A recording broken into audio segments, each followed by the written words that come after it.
Proves específiques d'accés a primer nivell de surf de neu. El material necessari consisteix en roba adequada per la pràctica del surf de neu, un casc homologat i una planxa de surf. La prova consta de dues parts. En la primera prova, cal fer un descens efectuant viratges d'arc i radi variables sobre una pista que reuneixi les característiques següents. Longitud entre 100 i 200 metres. Desnivell entre un 15 i un 25%. Neu preferiblement trepitjada. Terreny irregular. El mateix descens i condicions amb neu no trepitjada. En el descens, a l'aspirant se l'avaluarà dels aspectes següents.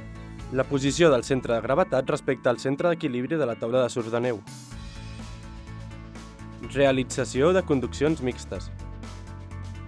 L'adaptació del gest tècnic a les distintes condicions del terreny i el tipus de neu. La segona prova consisteix en baixar per un circuit cronometrat que reuneixi les següents característiques. Longitud entre 250 i 550 metres. Desnivell, 80 metres. Terreny, irregular amb canvi de tipus. Nombre de portes, del 12 al 15% del desnivell de la pista. Aquesta part consta de dues mànegues amb traçat diferent a cadascuna. En la primera mànega, els aspirants actuaran en l'ordre establert mitjançant sorteig, i en la segona, en l'ordre invers. Criteris d'avaluació. Per superar aquesta part de la prova, l'aspirant haurà d'efectuar el descens en el temps establert per tribunal mitjançant cronòmetre electrònic.